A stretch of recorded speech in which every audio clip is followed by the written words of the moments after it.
I'm going to read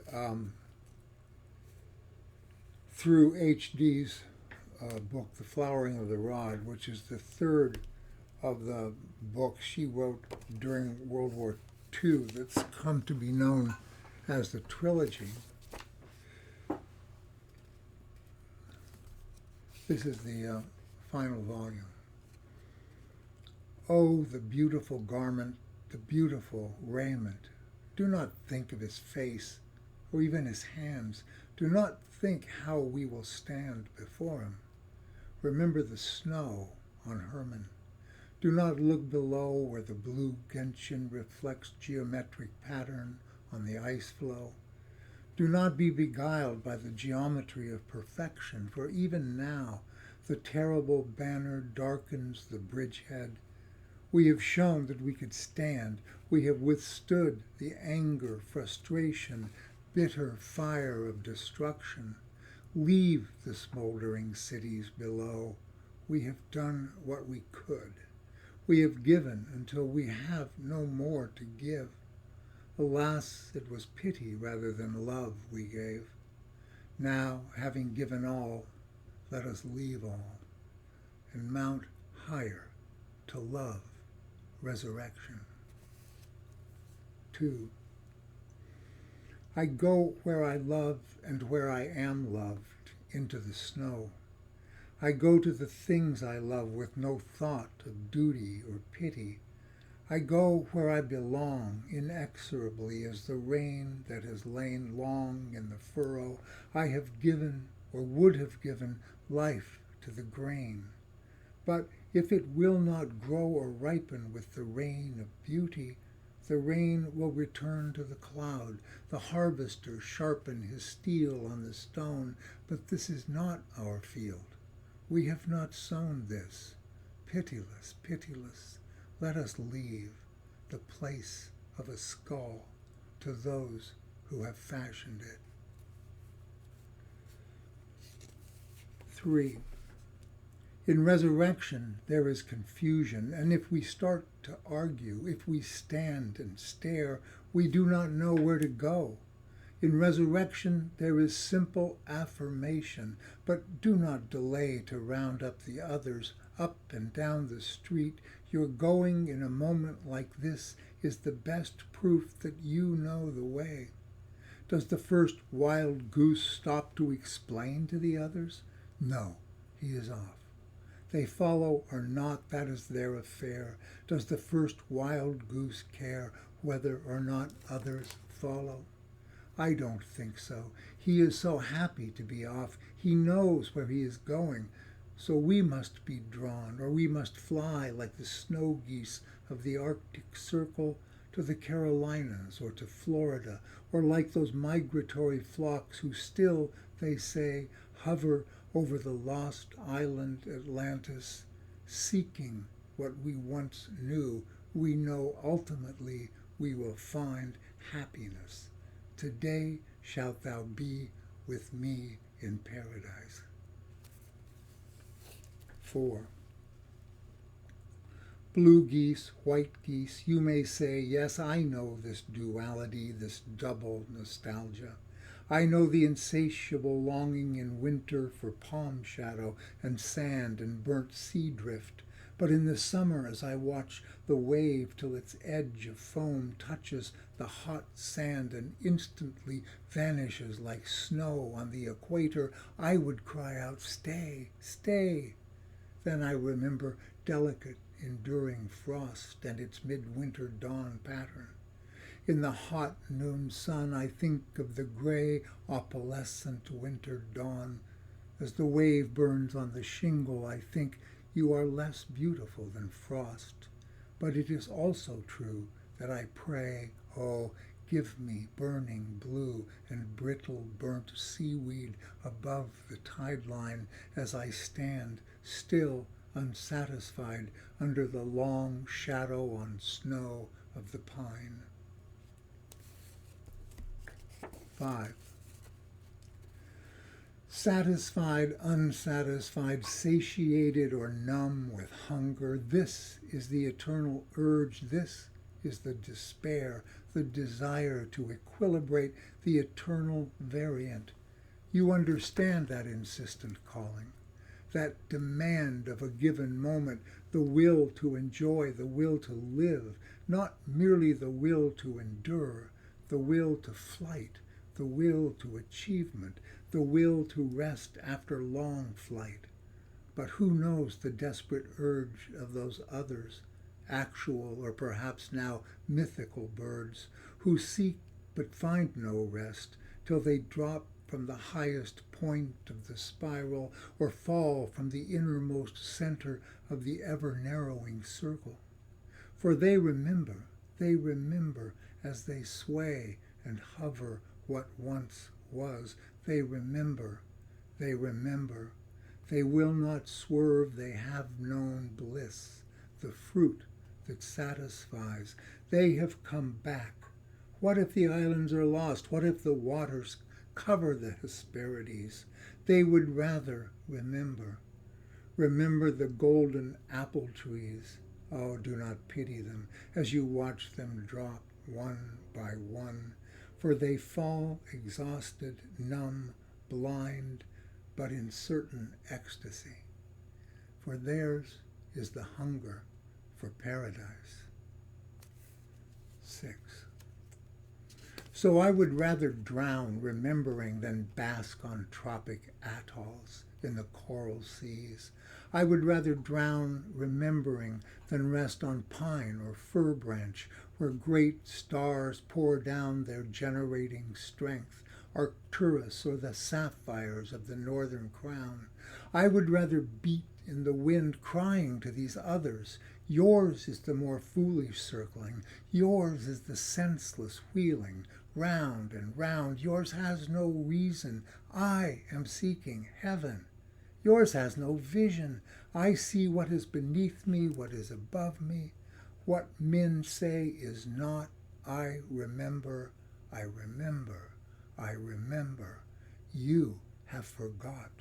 You think even before it is half over that your cycle is at an end, but you repeat your foolish circling again, again, again, again the steel sharpened on the stone, again the pyramid of skulls. I gave pity to the dead, oh blasphemy, pity is a stone for bread. Only love is holy, and love's ecstasy that turns and turns and turns about one center, reckless, regardless, blind to reality, that knows the islands of the blessed are there, for many waters cannot quench love's fire. 7. Yet resurrection is a sense of direction. Resurrection is a beeline straight to the hoard and plunder, the treasure, the storeroom, the honeycomb. Resurrection is remuneration, food, shelter, fragrance of myrrh and balm. 8. I am so happy. I am the first or the last of a flock or a swarm. I am full of new wine. I am branded with a word. I am burnt with wood, drawn from glowing ember, not cut, not marked with steel. I am the first or the last to renounce iron, steel, metal. I have gone forward. I have gone backward.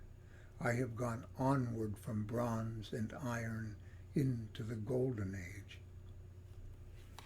9. No poetic fantasy, but a biological reality, a fact. I am an entity, like bird, insect, plant, or sea plant cell. I live. I am alive. Take care. Do not know me, deny me, do not recognize me, shun me, for this reality is infectious, ecstasy. 10. It is no madness to say you will fall, you great cities. Now the cities lie broken. It is not tragedy, prophecy. From a frozen priestess, a lonely pythoness who chants who sings in broken hexameters, doom, doom to city gates, to rulers, to kingdoms. It is a simple reckoning, algebraic. It is geometry on the wing, not patterned a gentian in an ice mirror. Yet it is, if you like, a lily, folded like a pyramid, a flower cone, not a heap of skulls. It is a lily, if you will, each petal a kingdom, an eon, and it is the seed of a lily that, having flowered, will flower again. It is the smallest grain, the least of all seeds, that grows branches where the birds rest. It is that flowering balm. It is heal-all, everlasting. It is the greatest among herbs, and becometh a tree.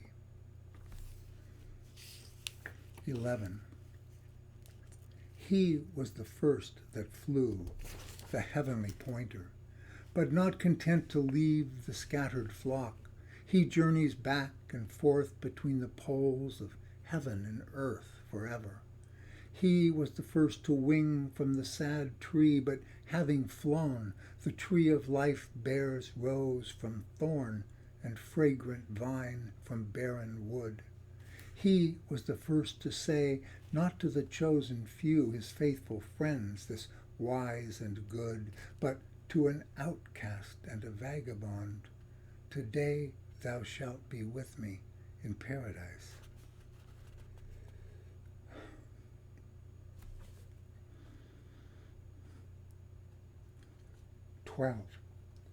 So the first, it is written, will be the twisted or the tortured individuals, out of line, out of step with world, so-called progress. The first to receive the promise was a thief. The first actually to witness his life after death was an unbalanced, neurotic woman who was naturally reviled for having left home and not caring for housework, or was that Mary of Bethany? In any case, as to this other Mary and what she did, everyone knows, but it is not on record exactly where and how she found the alabaster jar.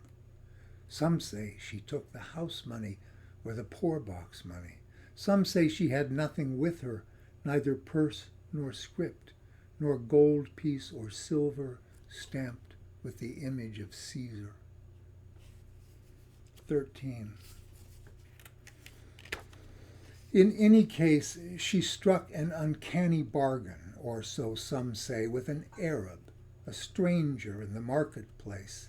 Actually, he had a little booth of a house set to the left, back of the market, as you pass through the lower gate. What he had was not for sale. He was on his way to a coronation and a funeral, a double affair. What he had, his priceless, unobtainable elsewhere myrrh, was for the double ceremony, a funeral and a throning. His was not ordinary myrrh and incense anyway. It is not for sale, he said. He drew aside his robe in a noble manner, but the unmaidenly woman did not take the hint. She had seen nobility herself at first hand. Nothing impressed her. It was easy to see. She simply didn't care whether he acclaimed or snubbed her, or worse, what are insults? She knew how to detach herself, another unforgivable sin, and when stones were hurled, she simply wasn't there. She wasn't there, and then she appeared, not a beautiful woman, really, would you say? Certainly not pretty. What struck the Arab was that she was unpredictable. This had never happened before. A woman, well, yes, if anyone did, he knew the world. A lady had not taken a hint, had not sidled gracefully at a gesture of implied dismissal, and with no apparent offense, really, out the door. 14.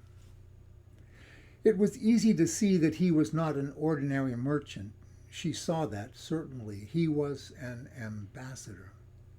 There was hardly anyone you could trust with this precious merchandise, though the jars were sealed. The fragrance got out somehow, and the rumor was bruited about, even if you yourself managed to keep out of the ordinary haunts of the merchants. Some said this distillation, this attar, lasted literally forever, had so lasted, though no one could, of course, actually know what was or was not in those alabaster boxes of the princess of the Hyksos kings.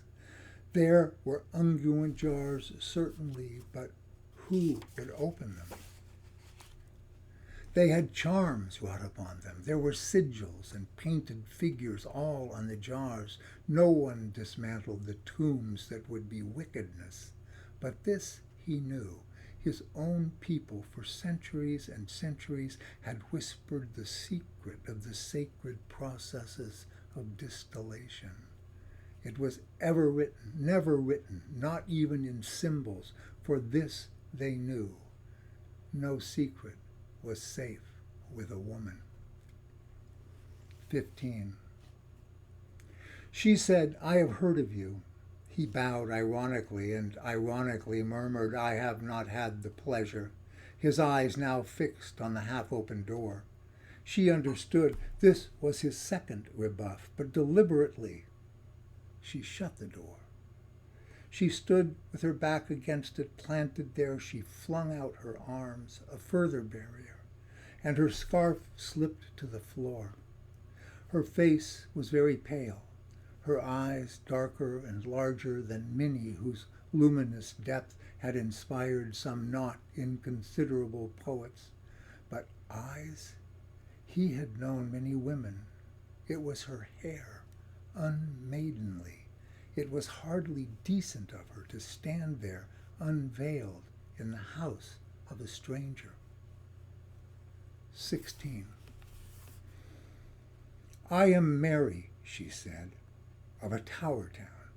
Or once it must have been towered, for Magdala is a tower. Magdala stands on the shore. I am Mary," she said, "of Magdala. I am Mary, a great tower. Through my will and my power, Mary shall be myrrh. I am Mary. Oh, there are Marys aplenty, though I am Mara, bitter. I shall be Mary myrrh. I am that myrrh tree of the Gentiles, the heathen. There are idolaters, even in Phrygia and Cappadocia, who kneel before mutilated images and burn incense to the mother of mutilations, to Attis, Adonis, Tammuz, and his mother, who was myrrh. She was a stricken woman, having borne a son in unhallowed fashion. She wept bitterly till some heathen god changed her to a myrrh tree. I am Mary. I will weep bitterly, bitterly, bitterly. 17. But her voice was steady and her eyes were dry. The room was small, hardly a room. It was an alcove or a wide cupboard with a closed door, a shaded window. There was hardly any light from the window, but there seemed to be light somewhere, as if of moonlight on a lost river or a sunken stream seen in a dream, but a parched dying man lost in the desert or a mirage. It was her hair. 18. He who unquestionably mastered, 18. He who was unquestionably master of caravans stooped to the floor. He handed her her scarf. It was unseemly that a woman appeared disordered, disheveled. It was unseemly that a woman appear at all. 19. I am Mary, the incense flower of the incense tree. My self-worshipping, weeping shall be changed to myrrh. I am Mary, though melted away, I shall be a tower. She said, Sir, I have need not of bread nor of wine, nor of anything that you can offer me, and demurely she knotted her scarf and turned to unfasten the door. 20. Some say she slipped out and got away. Some say he followed her and found her. Some say he never found her, but sent a messenger after her with the alabaster jar. Some say he himself was a magician, a Chaldean, not an Arab at all, and had seen the beginning and the end and the end that he was Balthazar, Melchior, or that other of Bethlehem. Some say he was masquerading, was an angel in disguise, and had really arranged this meeting to conform to the predicted pattern which he or Balthazar or another had computed exactly from the stars. Some say it never happened. Some say it happens over and over. Some say he was an old lover of Mary Magdalene, and the gift of the myrrh was in recognition of an old, burnt-out, yet somehow suddenly renewed infatuation. Some say he was Abraham. Some say he was God. 21. Anyhow, it is exactly written, the house was filled with the odor of the ointment. That was a little later, and this was not such a small house, and was maybe already fragrant with boughs and wreaths, for this was a banquet, a festival. It was all very gay, and there was laughter, but Judas Iscariot turned down his mouth. He muttered extravagant under his breath, for the nard, though not potent, had that subtle, indefinable essence that lasts longer and costs more. Judas whispered to his neighbor, and then they all began talking about the poor. But Mary, seated on the floor like a child at a party, paid no attention. She was busy. She was deftly unweaving the long, carefully braided tresses of her extraordinary hair. 22. But Simon, the host, thought we must draw the line somewhere. He had seen something like this in a heathen picture or a carved stone portal entrance to a forbidden sea temple. They called the creature depicted like this, seated on the seashore or on a rock, a siren, a maid of the sea, a mermaid. Some said this mermaid sang, and that a siren song was fatal, and wrecks followed the wake of such hair. She was not invited.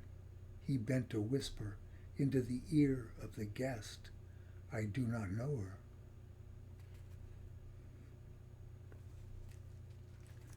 23. There was always a crowd hanging about outside any door this guest happened to enter.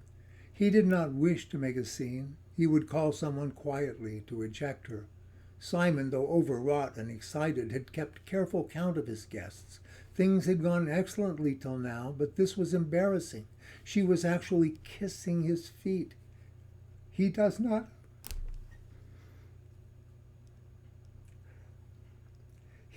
understand. They call him a master. But Simon questioned. This man, if he were a prophet, would have known who and what manner of woman this is.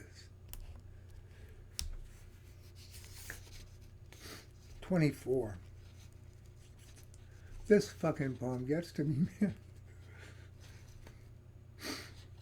Simon did not know, but Balthazar or Melchior could have told him, or better still, Caspar, who they say brought the myrrh.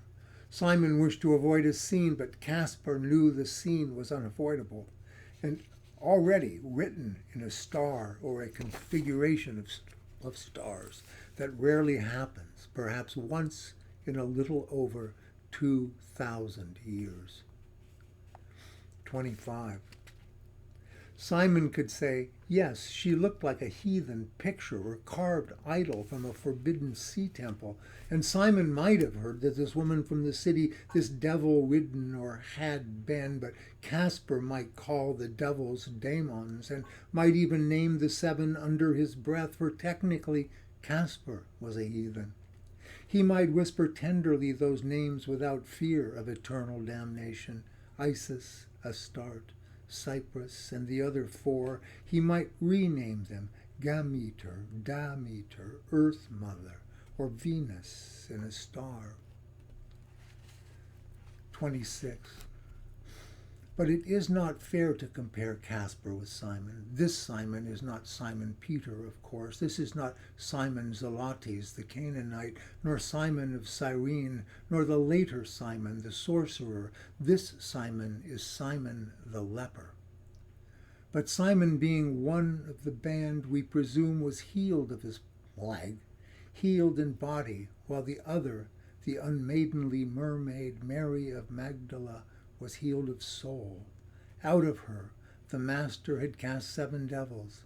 But Simon, though healed of body, was not conditioned to know that these very devils, or daemons as Casper would have called them, were now unalterably part of the picture. They had entered separately or together the fair maid, perhaps not wantonly, but crossing the threshold of this not unlovely temple. They intended perhaps to pay homage, even as Casper had done, and Melchior, and Balthazar. 27. And Casper, for of course the merchant was Casper, did not at first know her. She was frail and slender, wearing no bracelet or other ornament, and with her scarf wound round her head, draping her shoulders, she was impersonal, not a servant, sent on an errand, but as it were a confidential friend sent by some great lady. She was discretion itself. In her dark robe and headdress, Casper did not recognize her until her scarf slipped to the floor, and then not only did he recognize Mary as the stars had told, Venus in the ascendant, or Venus in conjunction with Jupiter, or whatever he called those wandering fires. But when he saw the light in her hair, like moonlight on a lost river, Casper remembered. 28. And Casper heard an echo of an echo in a shell. In her were forgiven the sins of the 7 demons cast out of her. And Casper saw as in a mirror another head uncovered, and 2 crowned, one with plain circlet, one with a circlet of gems, which even he could not name. And Casper, master of caravans, had known splendor such as few have known, and seen jewels cut and uncut that altered like water at sunset and sunrise, and blood stones and sapphires. We need no detailed statement of Casper's specific knowledge, nor inventory of his own possessions. All we need to know is what Casper knew more about precious stones than any other, more even than Balthazar. But his heart was filled with a more exalted ecstasy than any value over a new tint of rose or smoke gray in an Indian opal or pearl.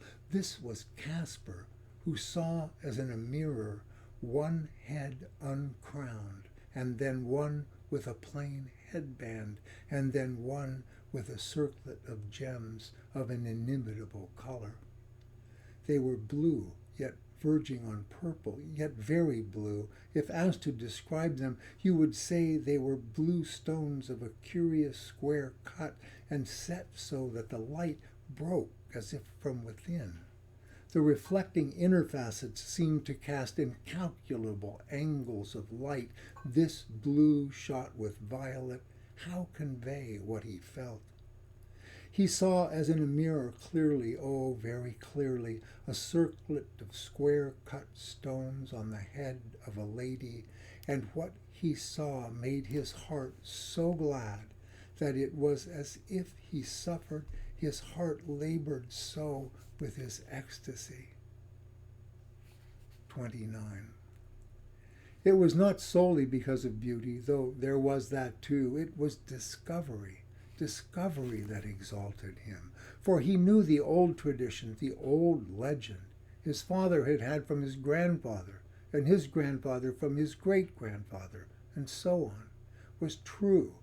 This was never spoken about, not even whispered in secret. The legend was contained in old signs and symbols, and only the most painful application could decipher them, and only the very few could even attempt to do this. After boyhood and youth dedicated to the rigorous sessions of concentration and study of the theme and law of time relation and retention of memory, but in the end Caspar, too, received the title Magian. It is translated in the script, wise man. 30. As he stooped for the scarf, he saw this, and as he straightened in that half second, he saw the fleck of light like a flaw in the third jewel to his right, in the second circlet, a grain, a flaw or a speck of light, and in that point or shadow was the whole secret of the mystery. Literally, as his hand just did not touch her hand, and as she drew the scarf toward her, the speck, fleck, grain, or seed opened like a flower. 31.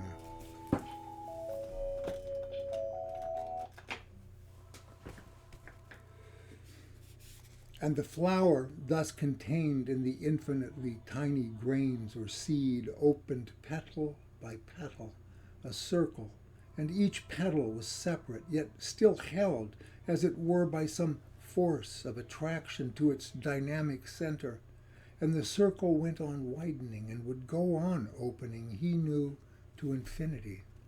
But before he was lost out of time completely, he saw the islands of the blessed, he saw the Hesperides, he saw the circles and circles of islands about the lost center island, Atlantis. He saw what the sacrosanct legend said still existed. He saw the lands of the blessed, the promised lands, lost. He, in that half second, saw the whole scope and plan of our and his civilization on this, his and our earth, before Adam. 32. And he saw it all as if enlarged under a sunglass. He saw it all in minute detail, the cliffs, the wharves, the citadel. He saw the ships and the sea roads crossing, and all the rivers and bridges and dwelling houses and the terraces and the built-up inner gardens. He saw the many pillars and the hearthstone and the very first fire on the great hearth, and through it there was a sound as of many waters, rivers flowing and fountains and sea waves washing the sea rocks. And though it was all on a very grand scale, yet it was small and intimate. Paradise before Eve. 32:3. And he heard, as it were, the echo of an echo in a shell, words neither sung nor chanted, but stressed rhythmically.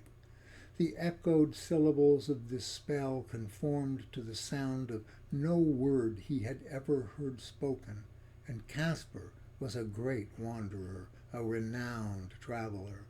But he understood the words, though the sound was other than our ears are attuned to. The tone was different, yet he understood it. It translated itself, as if transmuted its message through spiral upon spiral of the shell of memory that yet connects us with the drowned cities of prehistory. Caspar understood, and his brain translated. Lilith, born before Eve, and one born before Lilith and Eve. We three are forgiven. We are three of the 7 daemons cast out of her. 34. Then, as he dropped his arm in the second half-second, his mind prompted him, even as if his mind must sharply differentiate, clearly define the boundaries of beauty.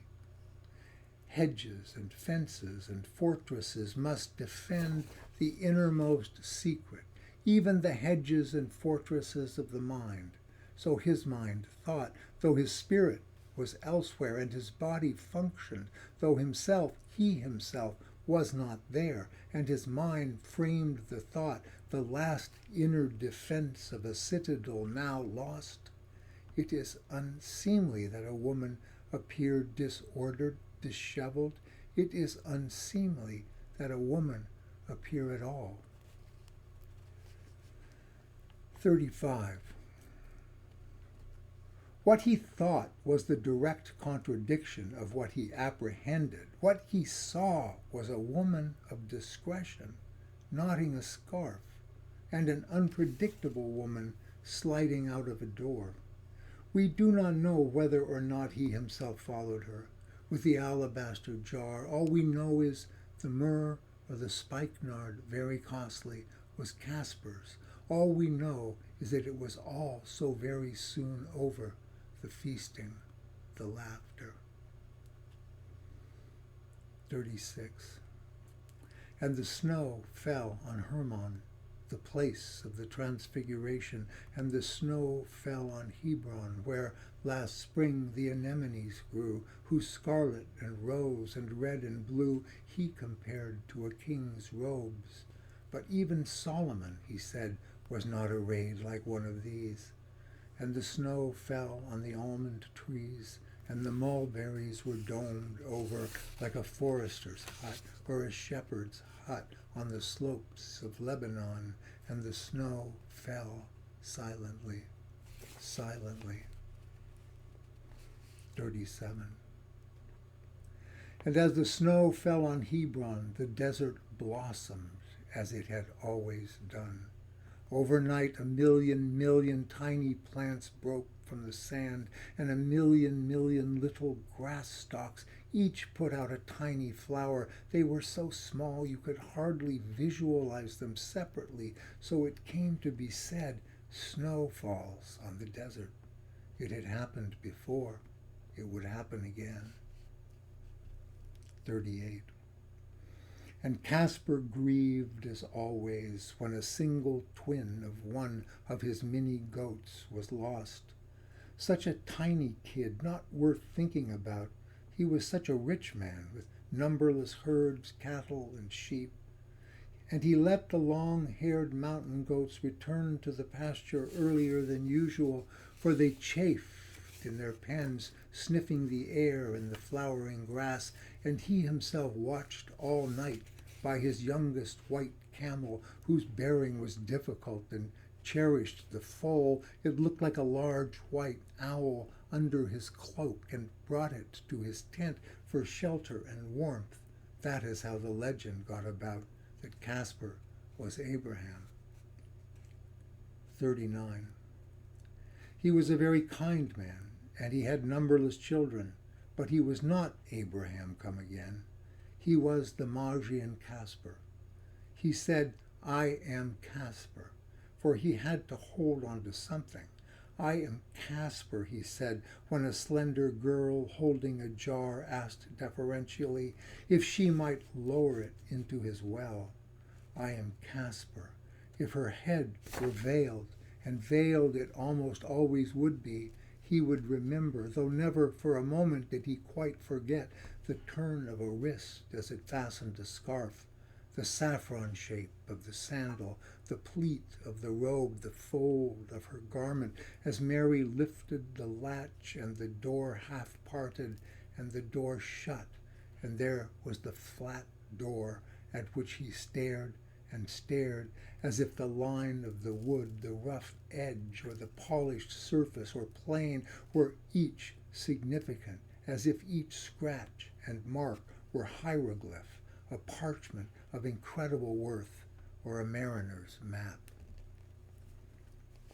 40. And no one will ever know whether the picture he saw clearly as in a mirror was predetermined by his discipline and study of old lore and by his innate capacity for transcribing and translating the difficult secret symbols. No one will ever know how it happened that in a second or a second and a half a second he saw further, saw deeper, apprehended more than anyone before or after him. No one will ever know whether it was a sort of spiritual optical illusion or whether he looked down the deep, deep well of the so far unknown depths of prehistory. No one would ever know if it could be proved mathematically by demonstrated lines as an angle of light reflected from a strand of a woman's hair, reflected again or refracted a certain other angle, or perhaps it was a matter of vibration that matched or caught an allied or exactly opposite vibration and created a sort of vacuum, or rather a point in time. He called it a fleck or flaw in a gem of the crown that he saw, or thought he saw, as in a mirror. No one would know exactly how it happened, least of all Caspar. 41. No one will know exactly how it came about, but we are permitted to wonder if it had possibly something to do with the vow he had made. Well, it wasn't exactly a vow, an idea, a wish, a whim, a premonition perhaps. That premonition we all know, this has happened before somewhere else, or this will happen again. Where? When? For as he placed his jar on the stable floor, he remembered old Azar. Old Azar had often told how, in the times of the sudden winter rain, after the memorable autumn drought, the trees were mortally torn when the sudden frost came. But Azar died while Caspar was still a lad, and whether Azar's tale referred to the year of the yield of myrrh distilled in this very jar or another, Caspar could not remember. But Caspar thought there were always two jars. The two were always together. Why didn't I bring both? Or should I have chosen the other? For Caspar remembered old Azar muttering other days and better ways, and it was always maintained that one jar was better than the other. But he grumbled and shook his head. No one can tell which is which, now your great-grandfather's dead. 42. It was only a thought, someday I will bring the other. As he had placed his jar on the floor of the ox stall, Balthazar had offered the spikenard Melchior the rings of gold. They were both somewhat older than Caspar, and he stood a little apart, as if his gift were an afterthought not to be compared with theirs. When Balthazar had pushed open the stable door or gate, a shepherd was standing there. Well, a sort of shepherd, an older man with a staff, perhaps a sort of night watchman. As Balthazar hesitated, he said, "Sir, I am afraid there is no room at the inn," as if to save them the trouble of coming further, inquiring perhaps as to bedding down their valuable beasts. But Balthazar acknowledged the gentle courtesy of the man and passed on.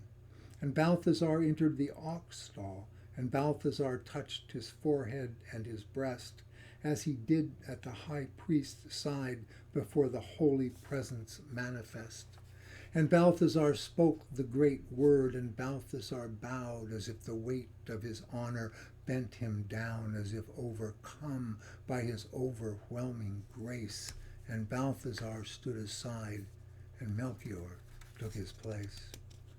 And Melchior made gesture with his hands as if in a dance or play, to show without speaking his unworthiness, to indicate that this, his gift, was symbolic, worthless in itself, those weighty rings of gold. And Melchior bent and kissed the earth, speechless, for this was the ritual of the second order of priests. And Caspar stood a little to one side like an unimportant altar servant and placed his gift a little apart from the rest to show by inference its unimportance in comparison. And Caspar stood, he inclined his head only slightly, as if to show, out of respect to the others, these older, exceedingly honored ones, that his part in this ritual was almost negligible, for the others had bowed low. But she spoke, so he looked at her. She was shy. She was shy and simple and young.